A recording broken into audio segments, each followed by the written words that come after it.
యెహోవా ఆకాశమందు తన సింహాసనమును స్థిరపరిచి ఉన్నాడు. ఆయన అన్నిటి మీద రాజ్య పరిపాలన చేయుచున్నాడు. కీర్తన 103వ అధ్యాయం 19వ వచనం. వసంతకాలం అప్పుడే ప్రవేశించింది. ఒక రోజున ఎక్కడికో వెళ్లాలని బయలుదేరాను. హఠాత్తుగా తూర్పు గాలి కొట్టింది. మహావేగంతో నిర్దాక్షిణ్యంగా భయం గొలుపుతూ తన వెంట దుమ్మును రేపుకుంటూ బయలుదేరింది. అప్పుడే ఇంటికి తాళం వేశాను. చికాకుగా మనసులో అనుకున్నాను, అబ్బా, ఈ గాలి తగ్గిపోతే ఎంత బాగున్ను అందామనుకుంటూ ఆగిపోయాను. ఆ వాక్యం పూర్తి చెయ్యలేదు. నేను ప్రయాణమై వెళ్తుండగా ఈ సంఘటన నాకు ఉపమానంలా అనిపించింది. ఒక దేవదూత నా ఎదుట నిలిచి ఒక తాళం చెవి ఇచ్చి అన్నాడు, నా యజమాని నీకు తన ఆశీస్సులు చెప్పమన్నాడు.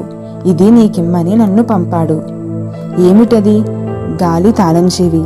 ఆ దూత అదృశ్యమయ్యాడు. చాలా సంతోషం వేసింది. త్వరగా ఎత్తైన ప్రదేశాలకు, గాలి పుట్టే ప్రదేశాలకు వెళ్ళి ఆ కొండ గుహల మధ్య నిలబడ్డాను. ఆ తూర్పు గాలిని మాత్రం ముందు అరికట్టాలి, అది ఇక నన్ను బాధ పెట్టదు అనుకుని ఆ గాలిని పిలిచి దాన్ని నా తాళం చెవిలో బంధించాను. శూన్య ప్రదేశాల్లో ప్రతిధ్వనించే నిశ్శబ్దం వినిపించింది. ఆ గాలి స్తంభించగానే ఇంతటితో తూర్పు గాలి పీడ వదిలింది అనుకున్నాను. దాని స్థానంలో మరి దేన్ని తీసుకురావాలి అని ఆలోచించాను. దక్షిణ వాయువు చల్లగా ఆహ్లాదకరంగా ఉంటుంది. చిన్న చిన్న గొర్రె పిల్లలు, ప్రతి చోట కళ్ళు తెరుస్తున్న పిల్ల జీవులు, రహదారుల ప్రక్కన కళ్ళు తెరుస్తున్న పూల మొగ్గలు సంతోషిస్తాయి. సందేహించకుండా దక్షిణ వాయువు తలుపులోకి తాళం పోనిచ్చాను. నా చెయ్యి మండడం మొదలుపెట్టింది. నేను చేస్తున్నదేమిటి? బాధతో అరిచాను. ఈ పని వల్ల ఎలాంటి అరిష్టాలు సంభవిస్తాయో ఎవరికి తెలుసు? పొలాలకు ఏ గాలి కావాలో నాకేం తెలుసు? నేను చెయ్యబోయే తెలివి తక్కువ పని వల్ల ఎన్ని నష్టాలున్నాయో కదా. ఇటు తోచక సిగ్గుపడిపోయి దేవుడు మళ్ళీ తన దూతను పంపి ఈ తాళం చెవి నా నుండి తీసేసుకోవాలని ప్రార్థించాను. నేను మాత్రం ఆ తాళం చెవిని ఇక ఎప్పుడూ కావాలని కోరుకోను అని నిశ్చయించుకున్నాను. చూస్తుండగానే దేవుడు నా ఎదుట ప్రత్యక్షమయ్యాడు. తన చెయ్యి చాపి తాళం చెవిని తీసేసుకున్నాడు. ఆయన చేతిలో దాన్ని ఉంచుతూ చూశాను. అది ఆయన చేతిలోనే గాయపు మచ్చ మీద ఆనింది.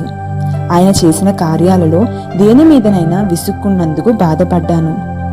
అలాంటి ప్రతి పనిలోనూ నా పట్ల ఆయనకి ఉన్న ప్రేమ ముద్రితమై ఉంది. ఆయన ఆ తాళం చెవిని తన నడుముకి కట్టుకున్నాడు. ప్రభు, అయితే ఈ తాళం చెవి నీ చేతిలో ఉంటుందా ఎప్పుడూనూ? ప్రభువుని అడిగాను. అవునయ్యా, దయతో జవాబిచ్చాడు ఆయన. నేను తేరిపారా చూస్తే నా జీవితానికి సంబంధించిన తాళం చెవులన్నీ ఆయన నడుముకే వేలాడుతున్నాయి. నా మొహంలోని ఆశ్చర్యాన్ని చూసి ఆయన అన్నాడు, కుమారా, అన్నీ నా అదుపులో ఉన్నాయని నీకు తెలియదా? అన్నీ నా ప్రభు, భయభక్తులతో పలికాను. అయితే దేన్ని గురించి కూడా విసుక్కోవడం నాకు క్షేమం కాదు. నీవే అన్నిటినీ నిర్ణయిస్తున్నావు కదా. ఆయన ప్రేమతో నా మీద తన చెయ్యి వేశాడు. కుమారా, ప్రతి దానిలోనూ నీకు క్షేమకరమైనది ఏమిటంటే నన్ను ప్రేమించడం, స్తుతించడం, నాపై నమ్మకం ఉంచడం.